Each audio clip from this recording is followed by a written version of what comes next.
Di tutorial ini saya akan menjelaskan sintaks PHP. Supaya lebih mudah akan saya jelaskan dengan menggunakan analogi seperti berikut.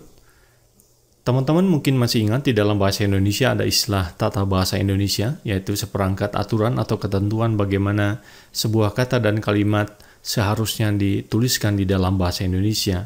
Sebagai contoh, misalkan kalau kita ingin menuliskan nama sebuah kota, kita harus menggunakan huruf besar atau huruf kapital di awal nama kota tersebut.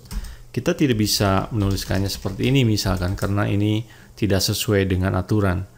Atau kalau kita ingin menuliskan kalimat langsung, kita harus mengetikkannya seperti ini.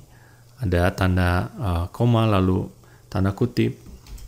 Lalu kemudian kalau itu kalimat perintah, kita harus menggunakan tanda seru seperti ini misalkan. Nah, ketentuan yang serupa juga berlaku di PHP. Jadi sama halnya seperti bahasa Indonesia, PHP juga memiliki aturan atau ketentuan bagaimana kode-kode PHP seharusnya dituliskan. Nah, ketentuan-ketentuan itu cukup banyak, tapi akan kita pelajari satu persatu sambil jalan. Ketentuan awal yang paling esensial adalah kode PHP harus diawali dengan closing tag seperti ini, yaitu ada tanda lebih kecil, tanda tanya yang diikuti dengan PHP, dan harus diakhiri dengan closing tag seperti ini, yaitu tanda tanya dan tanda lebih besar. Di antara kedua closing tag ini, disinilah kita mengetikkan perintah PHP. Sebagai contoh, perintah PHP sederhana ini, tidak usah khawatir kalau belum mengerti karena memang belum kita bahas. Ini saya hanya sekedar menunjukkan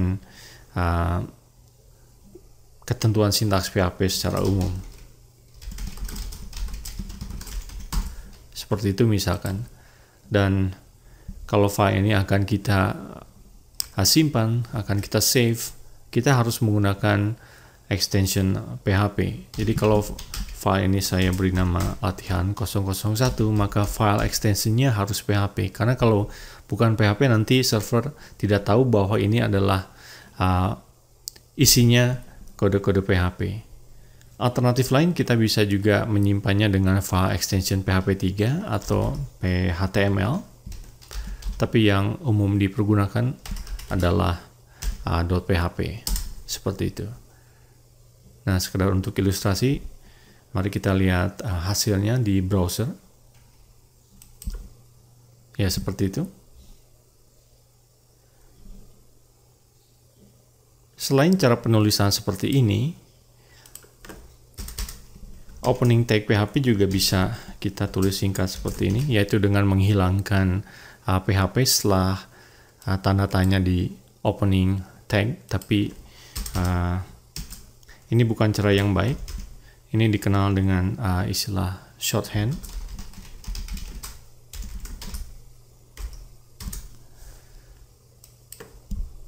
Saya sangat tidak menyarankan menggunakan metode ini karena kalau kita menggunakan metode ini, kita harus memastikan bahwa server yang kita pergunakan untuk menjalankan program PHP mendukung shorthand method.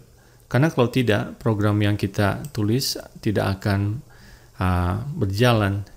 Nah, masalahnya kalau kita tidak memiliki akses terhadap server di mana program kita akan dijalankan dan ternyata server itu tidak mendukung shorthand method, maka program kita tidak akan berfungsi. Jadi, supaya program kita compatible di server yang akan dipergunakan, sebaiknya menggunakan metode standar ini. Ya, seperti itu. Nah, PHP tidak mengenal white space. Jadi, kalau kode ini kita tuliskan seperti ini misalkan, saya tempatkan perintah PHP-nya di baris baru, begitu juga dengan closing tag-nya. Buat PHP ini, kode yang ini dengan yang ini sama saja, jadi tidak ada bedanya. Karena tadi seperti yang dijelaskan, PHP tidak menghiraukan white space. Jadi kode ini juga bisa kita tulis seperti ini misalkan. Ini saya kasih tab. Nah, untuk lebih jelasnya, coba kita lihat tampilannya di browser. Saya refresh.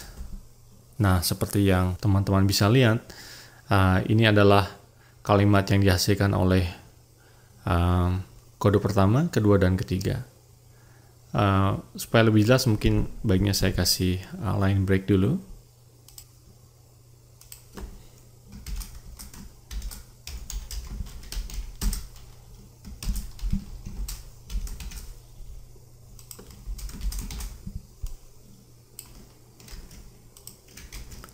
Saya save. Kita lihat lagi di browser. Saya refresh. Nah, seperti itu. Jadi, kalimat pertama, kedua, dan ketiga adalah sama walaupun cara penulisannya berbeda.